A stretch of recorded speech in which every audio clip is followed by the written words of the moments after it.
Hello students, आज हम लोग फिर से कॉन्ट्रैक्ट कोस्टिंग पढ़ने जा रहे हैं और कॉन्ट्रैक्ट कोस्टिंग में हम लोग क्वेश्चन नंबर 14 सॉल्व करेंगे, क्योंकि प्रीवियस वीडियोज़ में हम लोग क्वेश्चन नंबर 1 से लेकर 13 तक सॉल्व कर चुके हैं, 13 तक सॉल्व कर चुके हैं। तो आज हम लोग 13 से सॉल्व करना शुरू करेंगे। क्वेश्चन नंबर 12 तक पिछले वीडियो में सॉल्व हो चुका है और कॉन्ट्रैक्ट कोस्टिंग ये विनोबा यूनिवर्सिटी में सेमेस्टर 5 में दिया हुआ है और हम लोग एसके सिंह के बुक से सॉल्व कर रहे हैं।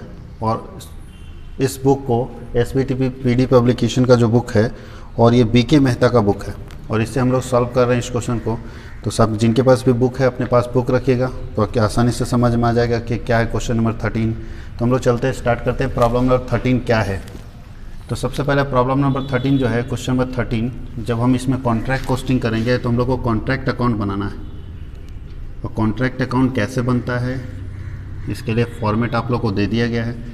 फॉर्मेट को देखिए, उसमें सब कुछ क्लियर हो जाएगा।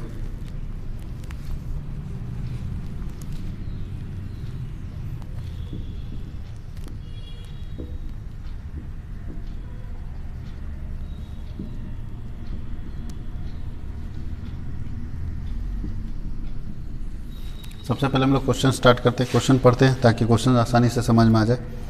तो बोलता है the following is the summary of the expenditure on a contract undertaking by mister Ram to 31 March 2014। बोला 31 मार्च 2014 को मिस्टर राम एक कॉन्ट्रैक्ट लेता है जिसका खर्च नीचे दिया हुआ है।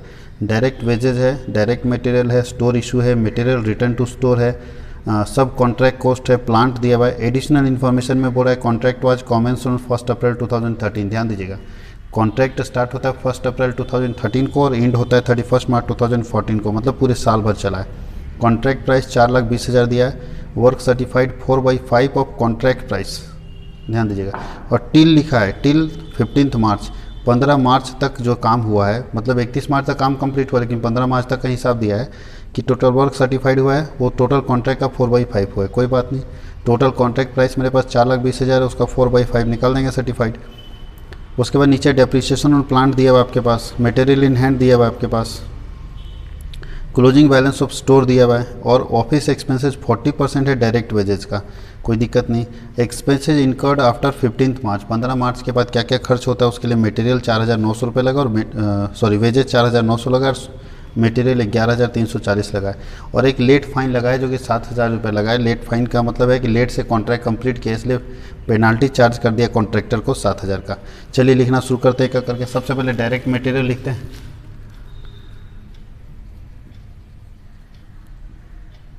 डायरेक्ट मटेरियल देखिए आपके पास दिया हुआ है नीचे 2,38,000 का।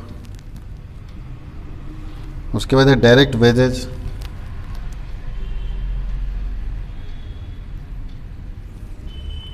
48,300 का। उसके बाद है store issue,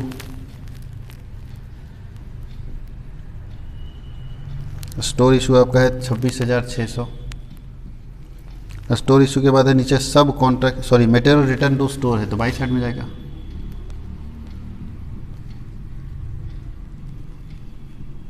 return to store, हालांकि ये सबसे नीचे जाना चाहिए, सब रिटर्न कितना कर रहे हैं। तो मटेरियल रिटर्न टू स्टोर है 3,852।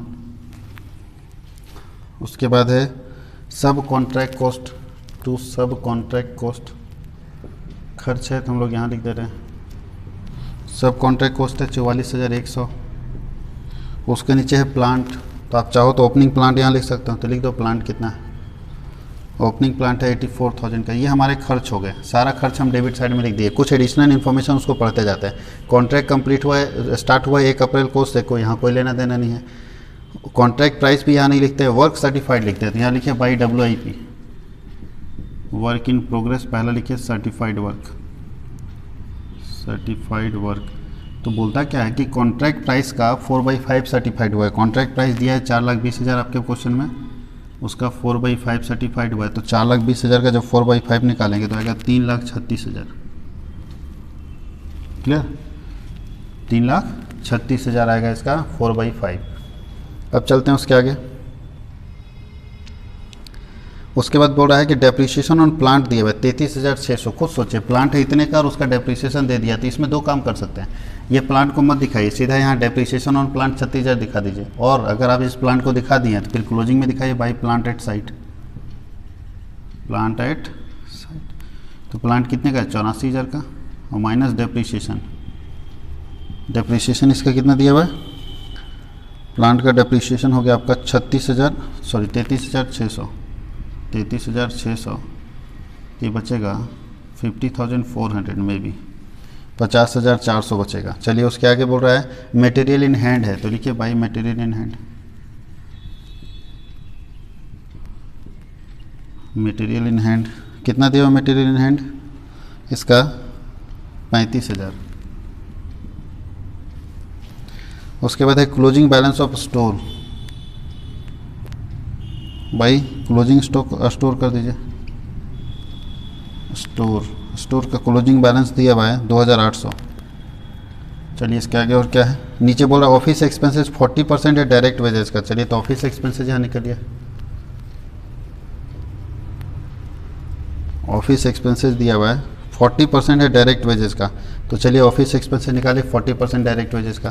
तो नीचे वेजेज हमारे पास एक और है, नीचे भी दिया हुआ है, तो वेजेज हम लोग अलग से भी लिख लेते हैं।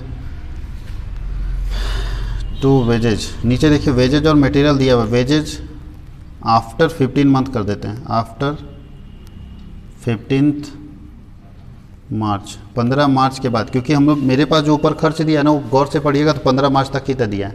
तो 15 मार्च के बाद का जो वेजेज होगा वो यहाँ लिखेंगे, कितना है 4,900, और 15 मार्च के बाद का मटेरियल भी लिख दीजिए। टू मटेरियल्स आफ्टर 15 मार्च, 15 मार्च के बाद जो मटेरियल का खर्च हुआ वो भी लिख दीजिए। तो 15 मार्च के बाद मटेरियल है 11,340 का। अब यहाँ देखिए ऑफिस एक्सपेंसेस क्या बोलता है कि वेजेज जितना भी होगा ना उसका 40% लेंगे। तो वेजेज हमारे पास कितना है, देखिए यहाँ वेजेज है 48,300 प्लस ये 4,900, दोनों जोड़ के ना 40% यहाँ हम कर देते हैं।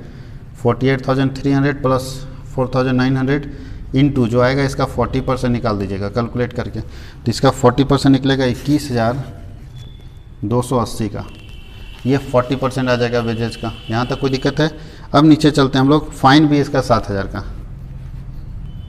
तो फाइन हम लोग लेंगे इसका 7,000 का लगा था फाइन। और यहाँ भी हम लोग ऑफिस एक्सपेंसेस लेना होगा, दोबारा ऑफिस एक्सपेंसेस जिसको हम लोग बोलते हैं। टोटल कर लिए हम लोग कैलकुलेट। अब आगे चलते हैं, वर्क अनसर्टिफाइड कैसे निकालेंगे, यही तो हमारे पास नहीं दिया है। पहली बार ऐसा है जब वर्क अनसर्टिफाइड नहीं दिया हुआ है। अनसर्टिफाइड कैसे निकालेंगे, कितना काम हुआ है, तो खुद सोचिए, थोड़ा दिमाग लगाइएगा। 1 अप्रैल को शुरू हुआ मेरा ठेका, 31 मार्च को कंप्लीट हो गया, 15 मार्च तक, 31 मार्च मतलब समझ रहे 1 अप्रैल से लेके पूरा लास्ट मार्च जो महीना आया उसमें 15 मार्च तक का खर्च दिया हुआ है, वहाँ तक का पूरा खर्च सर्टिफाइड हो गया। 15 मार्च के बाद जो खर्च हुआ वो सर्टिफाइड नहीं हुआ हुआ। 15 मार्च को अगर हमको सर्टिफिकेशन मिला, इसका मतलब 15 मार्च तक का जो काम हुआ वो सर्टिफिकेट हो मिल चुका हमको, सर्टिफाइड हो गया। लेकिन 15 मार्च के बाद जो काम हुआ है उसका सर्टिफिकेशन नहीं मिला, उसको सर्टिफाइड नहीं किया गया। इसका मतलब है कि अनसर्टिफाइड वर्क में कौन सा आएगा, 15 मार्च के बाद का काम। तो 15 मार्च के बाद 2 काम है, 4,900 और 11,340 का। तो इसी को अनसर्टिफाइड इसी से निकलेगा। तो हम लोग वर्किंग करते हैं, नीचे निकालिए वर्क अनसर्टिफाइड कैसे निकलेगा। वर्क अनसर्टिफाइड, तो ध्यान देना है ये कि सबसे पहले material plus wages plus office expenses जो परसेंटेज दिया हुआ था। तो मटेरियल ये किसके बाद का ध्यान दीजिएगा, 15 मार्च के बाद, यहाँ लिख देते हैं आफ्टर 15 मार्च। 15 मार्च के बाद मटेरियल कितना लगा था 11,340 प्लस वेजेज 4,900 और प्लस डायरेक्ट ऑफिस एक्सपेंसेस बोला था 40% ऑफ वेजेज, तो 40/100 इंटू 4,900 निकाल दीजिए कितना आता है। इसको जब हम लोग कैलकुलेट करेंगे तो आएगा 18,200 और यही मेरा वर्क अनसर्टिफाइड निकल जाएगा 18,200 और क्वेश्चन बन गया। इसको 1 नंबर वर्किंग दे दीजिए, वर्किंग नंबर 1। अब आप आराम से इस क्वेश्चन को सॉल्व कर सकते हैं। टोटल इसका रहा है, इधर ज़्यादा आएगा ना डेबिट साइड, डेबिट साइड में ज़्यादा आएगा। डेबिट साइड अगर जोड़े तो कितना आता है 0 0 0, 8 और 4 12 2 हाथ में 1, 3 1 4 6 4 10 1 11 और 2 13 13 और 9 22 और 3 25 2 8 2 10 10 8 18 और 6 24। इसका देख लीजिएगा आप लोग, टोटल आएगा 4,85,520। इसका आएगा 4,85,520 और 4,85,520 में ये सारा का सारा टोटल करके लेस कर देंगे तो निकलेगा मेरा भाई लॉस ऑन कॉन्ट्रैक्ट। जब कॉन्ट्रैक्ट में लॉस होता तो आगे बात बनती नहीं, तो कॉन्ट्रैक्ट में लॉस हो रहा है 39,268 का, यह है हमारा लॉस ऑन कॉन्ट्रैक्ट। ये क्वेश्चन नंबर 13 है। अब हम लोग क्वेश्चन नंबर 14 बनाते हैं, इसको एक बार लिख लीजिए, फिर हम लोग क्वेश्चन नंबर 14 बनाते हैं कि कैसे बनेगा क्वेश्चन नंबर 14। क्लियर?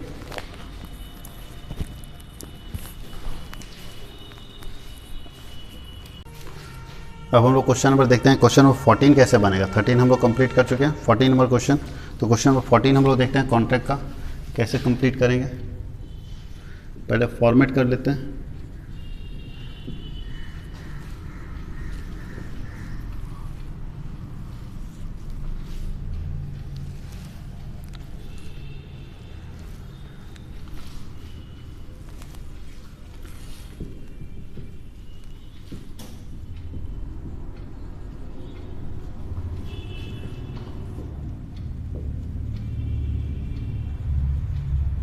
चलिए क्वेश्चन नंबर 14 पढ़ते हैं, क्या क्या दिया है देखिए। अ कॉन्ट्रैक्टर, बुक है तो अपने पास रखिए। A contractor prepare his account for the year ending 31 मार्च 2000 है ना 14 ईच ईयर बोल रहा है। हर साल 31 मार्च को बुक्स क्लोज करता है, ये प्रिपेयर करता है। ही कॉमेंस अ कॉन्ट्रैक्ट ऑन 1 जुलाई 2013। ध्यान दीजिएगा, स्टार्ट कब कर रहा है? 1 जुलाई को। ये चीज़ लिख लीजिएगा, अगर कहीं कन्फ्यूजन होता है तो स्टार्ट कब करता है? 1 जुलाई को स्टार्ट कर रहा है, ठीक है। और एंड कब होता है ये भी हम लोग लिखेंगे, क्योंकि ये दोनों को लिखने से क्या होना कंफर्म हो जाएगा कि कैसे इसका अकाउंटिंग करेंगे, कब स्टार्ट करता है और कब उसको हम लोग कंप्लीट करते हैं कॉन्ट्रैक्ट को। आगे चलते हैं।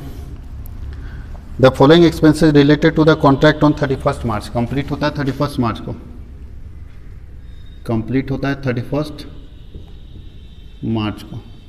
अब देखते हैं स्टार्ट हुआ और कंप्लीट हुआ, उस बीच में क्या क्या हुआ है। तो मटेरियल इशू हुआ है, चलिए जो जो खर्च है लिख दीजिए। To materials 50,200, direct labour 1,13,120, foreman salary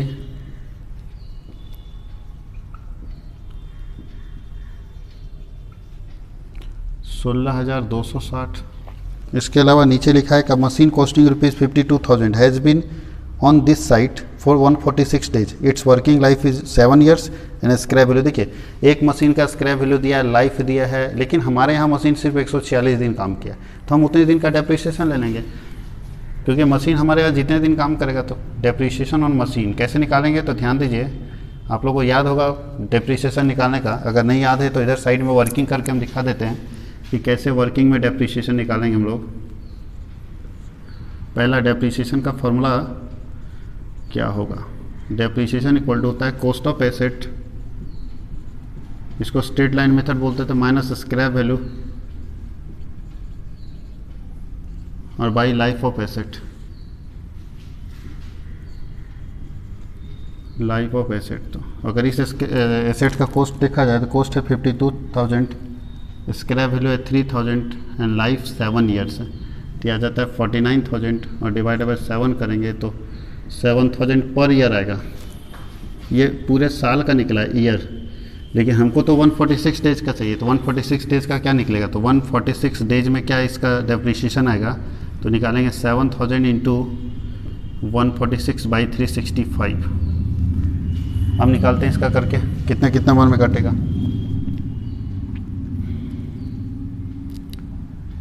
तो ये 5 से कटेगा और 2 से कटेगा, मे बी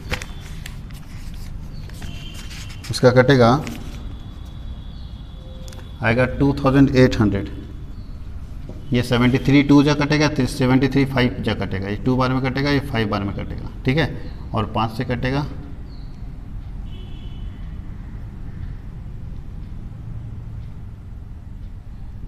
1,400 बार में, ठीक है। और 1,400 को 2 से करेंगे 2,800 आ जाएगा। इसका मतलब इसका डेप्रिसिएशन आ जाएगा 2,800। कैलकुलेशन नंबर 1, फर्स्ट कैलकुलेशन हम लोग कर चुके हैं, 146 डेज का डेप्रिसिएशन निकाल चुके हैं। उसके आगे a supervisor who is paid 1,600 per month, एक सुपरवाइजर है जिसको 1,600 पर मंथ मिलता है, devotes 1/2 of his time to this contract. 1,600 हर महीना देते हैं, लेकिन वो आधा समय मेरे कॉन्ट्रैक्ट में देता है, आधा कहीं और काम करता है, तो भाई हम आधा का ही ना देंगे। सुपरवाइजर का जो सैलरी होगा वो हाफ लेंगे, यानी 1600 है, हम उसका हाफ लेंगे और पर मंथ था तो 12 कर देते हैं, यानी 1600 का आधा लेंगे और पर मंथ है तो 12 कर देंगे। तो कितना आ जाएगा इसका सैलरी? और काम कब तक हुआ ध्यान दीजिए यहाँ पे, यहाँ से पता चलेगा 12 नहीं कर सकते हैं। काम शुरू हुआ है जुलाई में, मार्च में कंप्लीट हुआ है, तो जुलाई अगस्त सितंबर अक्टूबर नवंबर दिसंबर जनवरी फरवरी मार्च 9 मंथ तक ही काम ही हुआ है, तो 9 मंथ से करेंगे 7200 आ जाएगा। ये समझ आया सबको कि उसको 1600 देते हैं लेकिन आधा समय मेरे में देता है तो आधा ही ना हम चार्ज देंगे, आधा कहीं और कॉन्ट्रैक्ट में देता है तो वहाँ आधा चार्ज करेंगे। तो आधा चार्ज किया और 9 महीने तक, चूँकि काम 9 महीने तक हुआ है तो 9 ही महीने तक सुपरवाइजर रहा होगा। उसके आगे चलते हैं। All other expenses and administration charges amounted to be 27,300 और एडमिनिस्ट्रेशन चार्जेज दिया हुआ है, administration charges 27,300। Next, material in hand दिया हुआ है, कितना मटेरियल एट साइट है तो यहाँ लिख देते हैं by material at site. Material at site है 7080। उसके बाद है कॉन्ट्रैक्ट प्राइस दिया हुआ, यहाँ तो लिखते नहीं है। 31 मार्च 2014 को 2/3 of the contract was completed. ध्यान दीजिएगा, कॉन्ट्रैक्ट 2/3 कंप्लीट हो गया। 2/3 मतलब क्या हुआ?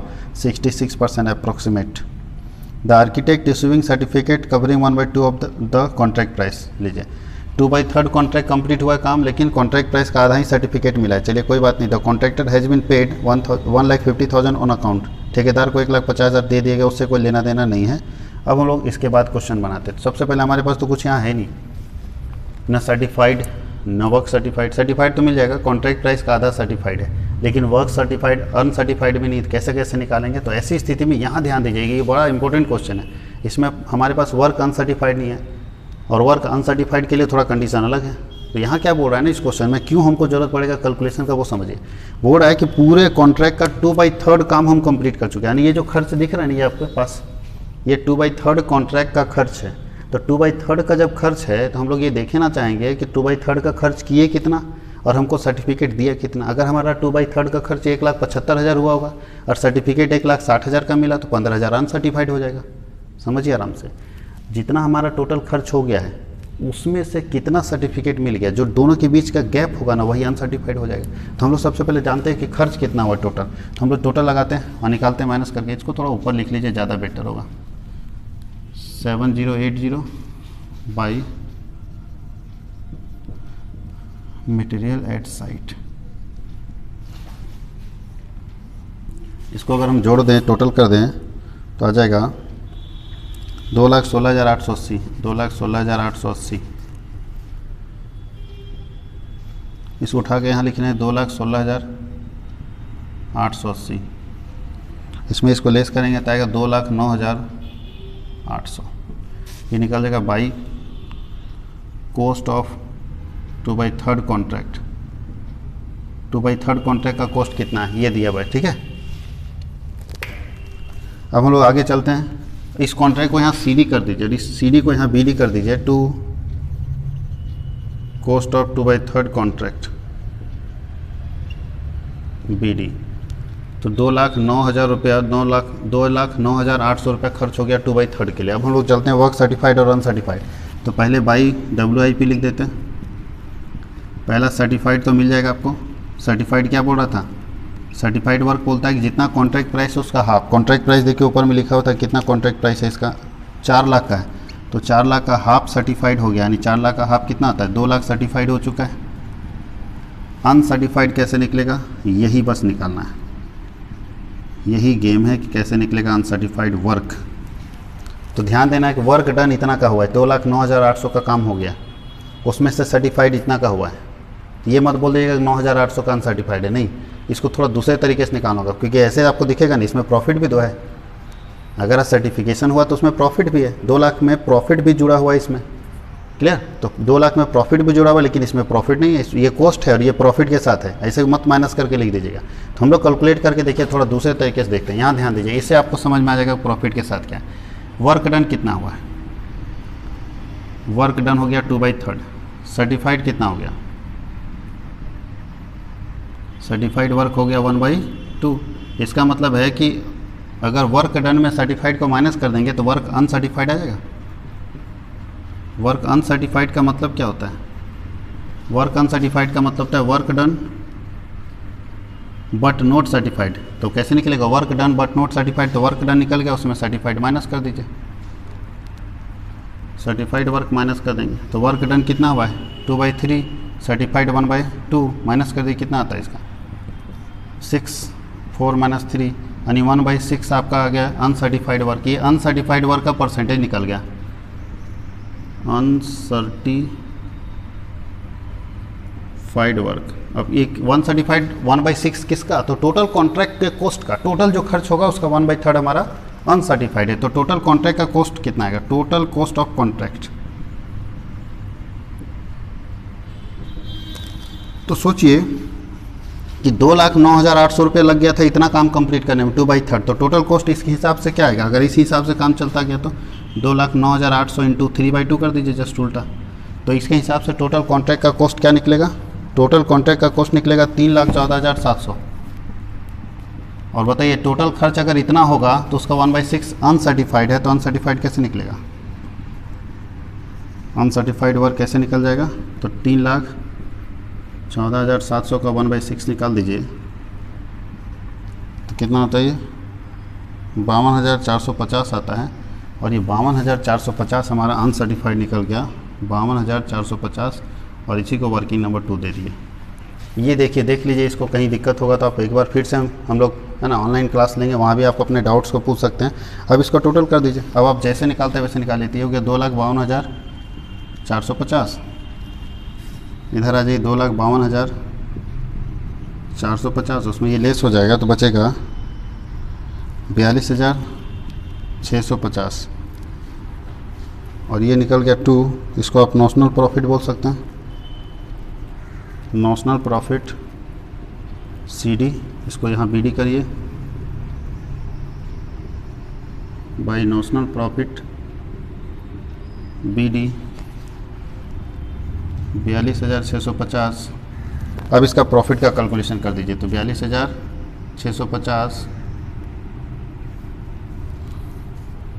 42,650 टू प्रॉफिट एंड लॉस। कैसे प्रॉफिट निकलेगा? बोलता है 42,650 इंटू, यहाँ ध्यान दीजिए कि टोटल कॉन्ट्रैक्ट 4 लाख का है, सर्टिफाइड 50% हो चुका है, तो 1/2 इंटू 2/3 ना होगा, 50% से ज़्यादा हो गया, 2/3 into cash receive. Cash receive कितना था इसका? कैश रिसीव दिया हुआ था शायद 1,50,000 और वर्क सर्टिफाइड 2 लाख है। तो कैलकुलेट करके देखेंगे तो आएगा 21,325, 21,325, और जो बचेगा वो भी बचेगा 21,325। तो निकल गया 2 WIP, work in progress balancing figure है ये। और ये आपका क्वेश्चन नंबर 14 कंप्लीट हो गया। क्वेश्चन में लॉजिक 2 ही जगह पे था। एक तो था कि सुपरवाइज़र का सैलरी, तो ये तो कोई भी आदमी समझ सकता है कि भाई सुपरवाइज़र का अगर आधा समय हमको दे रहा है तो उसका सैलरी आधा चार्ज करेंगे। और एक ये है, इसको समझिएगा कि अगर टोटल काम 2/3 हुआ है, उसमें सर्टिफिकेट 1/2 का मिल चुका है, इसका मतलब है कि 2/3 में इतना का सर्टिफिकेट मिल चुका है, बाकी का सर्टिफिकेट नहीं मिला। तो कैसे निकाले? तो work done minus certified work, बाकी जो बचा वो अनसर्टिफाइड निकल गया। अब अनसर्टिफाइड ये जो 1/6 है वो इस अमाउंट का नहीं है, ये टोटल खर्चे का, जितना भी टोटल खर्च होगा उसका 1/6 अनसर्टिफाइड होगा। तो टोटल खर्च कैसे निकाले? तो हमारे पास ये दिया है कि 2/3 काम कंप्लीट हुआ है तो इतना लगा है, तो इसके हिसाब से माने कि अगर इसी हिसाब से पैसा लगेगा तो 2/3 में अगर इतना लगा है तो टोटल कॉन्ट्रैक्ट में कितना लगेगा? तो कैसे निकाले? 2,09,800 इंटू उसको पलट दिए तो निकल गया 3,14,700 लगेगा अगर उसके हिसाब से काम हुआ तो फिर इसका हम 1/6 निकाल दिए अनसर्टिफाइड वर्क। क्लियर? इसको देख लीजिए, लिखिए, और फिर हम लोग आगे का देखते हैं।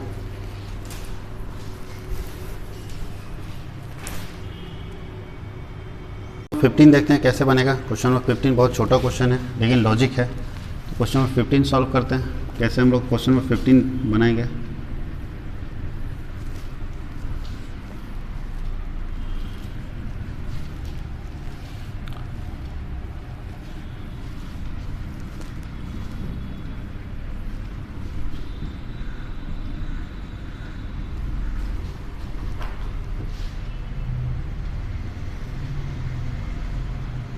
चलिए क्वेश्चन 15 पढ़ते हैं।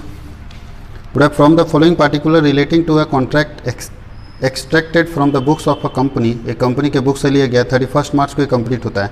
Prepare contract account and work in progress account, दो अकाउंट बनाना, work in progress and contract. Material दिया, वेजेस दिया, प्लांट दिया, सैलरी ऑफ सुपरवाइजरी स्टाफ दिया है, वर्क सर्टिफाइड दिया, अनसर्टिफाइड दिया, कैश रिसीव फ्रॉम कॉन्ट्रैक्ट, ये सब तो दे ही दिया है। नीचे बोल रहा है the contract work was commenced on 1 October 2013, ध्यान दीजिएगा 1 अक्टूबर को कंप्लीट शुरू हो रहा है और 31 मार्च को कंप्लीट हो रहा है, मतलब अक्टूबर, नवंबर, दिसंबर, जनवरी, फरवरी, मार्च, 6 महीना ही कॉन्ट्रैक्ट चला है, तो 6 महीना लेके चलेंगे।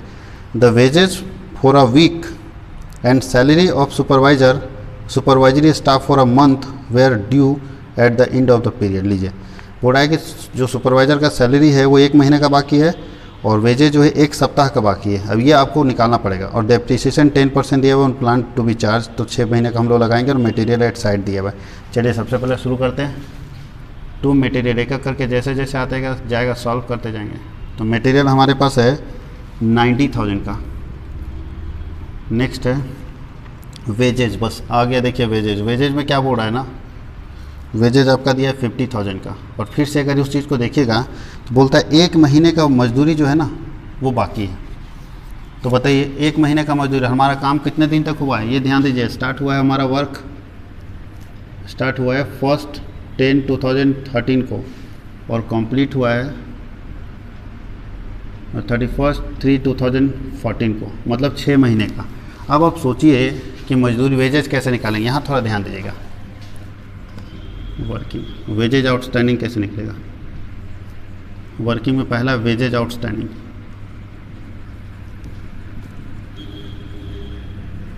कैसे निकलेगा। एक सप्ताह का मजदूरी बाकी है। तो एक बात बताइए, जब हमारा काम 6 ही महीना हुआ तो 6 महीना को ना लेंगे, पूरे साल में 52 वीक्स होते हैं, पूरे साल में 52 वीक्स होते हैं। हमको 6 महीना काम हुआ तो उसका आधा कर दीजिए।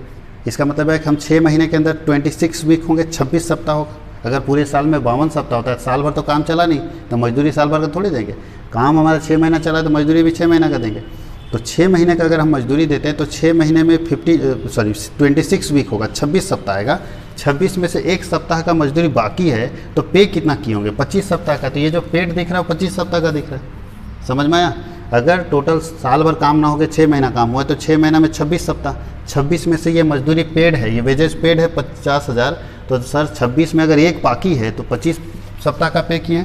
तो अगर 50,000 25 सप्ताह का, वीक जिसको बोलते हैं, 25 वीक का है तो 1 वीक का कितना, तो इस हिसाब से देखा जाए तो 2,000 रुपये मजदूरी होगा। वेजेज आउटस्टैंडिंग होगा 2,000 रुपये। तो यहाँ लिखिए आउटस्टैंडिंग OS 2,000, ये बाहर अगर 52,000, ये वर्किंग नंबर 1 यहाँ शो करके दिखा दीजिए। क्लियर। चलिए दूसरा है प्लांट। अब प्लांट का डेप्रिसिएशन भी लिख सकते हैं डायरेक्ट, और यहाँ तो प्लांट लिखना चाहते हैं पूरा प्लांट लिख दीजिए। प्लांट है हमारे पास 75,000 का। चलिए कोई बात नहीं, इसका डेप्रिसिएशन यहाँ निकाल दीजिए बाई प्लांट एट साइट, क्योंकि प्लांट में कुछ हो नहीं रहा है। तो 75,000 का था, डेप्रिसिएशन का रेट देखिए इसका दिया है नीचे 10% और 6 मंथ का, क्योंकि 6 महीना यूज किए तो 6 महीना का लगाएंगे। तो 6 मंथ का कितना आता है इसका, 2 से काटेंगे तो 3750 आता है। ये क्या कर दिए हम लोग यहाँ प्लांट एट साइट में। सबसे पहले प्लांट दिखाइए 75,000 का, माइनस कीजिए डेप्रिसिएशन 75,000 इंटू 10/100 इंटू 6/12, कितना आया था अभी 3750, माइनस करके तब बाहर निकालेंगे तो 250 71,250, ये आएगा आपका प्लांट। उसके बाद चलते हैं सैलरी ऑफ सुपरवाइजर स्टाफ, सीधा सैलरी लिख दो। अब एक बात बताएं, सैलरी 1 महीने का बाकी है तो 5500 सैलरी है, तो 1 महीने का कितना आएगा बताइए सैलरी। तो एक बात बताइए, सैलरी आउटस्टैंडिंग कितना है ये हम लोग को निकालना है। तो पूरे 6 महीना इसमें भी काम हुआ है। 6 महीना अगर काम होता है तो 6 महीने की सैलरी सुपरवाइजर को देंगे। 6 महीना में 1 महीना बाकी है तो इसका मतलब 5 महीना की सैलरी मिला है। जब 5 महीने में किसी को 5500 मिलता है तो 1 महीने का कितना, तो भैया 500 रुपये आपको मिलता है 5 मंथ का। इसका मतलब है इंटू 1 मंथ, 1 महीना का आपको कितना मिलना चाहिए इस हिसाब से, तो 1100 मिलना चाहिए। तो 1100 रुपये सैलरी इसका बाकी है, तो प्लस कर दीजिए आउटस्टैंडिंग 1100, ये वर्किंग नंबर 2, तो ये हो गया 6,600। क्लियर, समझ आया सबको। भैया अगर आप 6 महीना काम किए, 5 महीना का दिए हैं और 1 महीना बाकी है, तो 5 महीना का इतना दिए हैं तो 5 से डिवाइड कर दिए, 1 महीना का निकल जाएगा। वर्क सर्टिफाइड अनसर्टिफाइड दिया तो बाई साइड में लिख दीजिए, बाई WIP पहला सर्टिफाइड, सर्टिफाइड वर्क 1,76,000, दूसरा अनसर्टिफाइड वर्क 9,000, और कैश रिसीव दिया है वो हम लोग यहाँ लिखते नहीं हैं, कॉन्ट्रैक्ट प्राइस लिखते नहीं हैं, और मटेरियल एट साइट दिया है 4,200 का, वो लिख लीजिए बाई मटेरियल एट साइट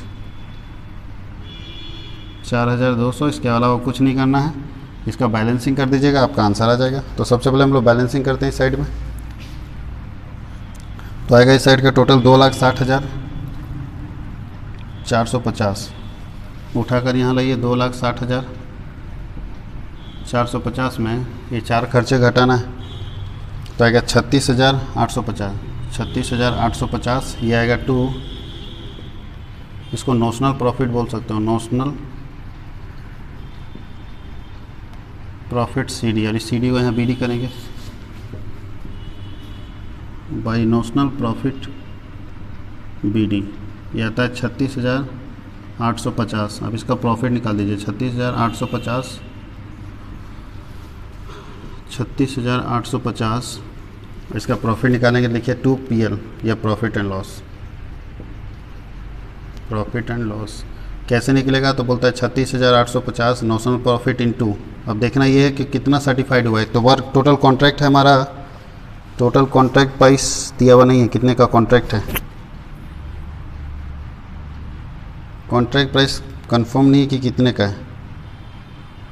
चलिए तो हम लोग ये मान के चलते हैं कि कंप्लीट हो गया कॉन्ट्रैक्ट, अप्रॉक्सीमेट हो ही गया होगा, तो 2/3 मान के 50% से ज़्यादा मान के चलते हैं, 2/3 इंटू कैश रिसीव दिया हुआ आपके पास 1,58,000 इंटू सर्टिफाइड वर्क हमारा निकला 1,76,000। अगर इसको कैलकुलेट करके निकालेंगे तो आएगा 22,054, जो बाकी बचा वो WIP निकल गया, to work in progress WIP CD balancing figure, तो ये निकलेगा 14,796, ये हमारा आंसर है। और ये है क्वेश्चन नंबर 15। तो आसान है, इसमें सिर्फ वो 2 लॉजिक था कि आउटस्टैंडिंग कैसे निकालेंगे और मतलब वेजेज आउटस्टैंडिंग कैसे निकालेंगे, सैलरी आउटस्टैंडिंग कैसे निकालेंगे, बाकी इसमें कुछ खास लॉजिक नहीं है। तो अब हम लोग नेक्स्ट वीडियो में इसके आगे का देखेंगे, इसको लिख लीजिए आप लोग।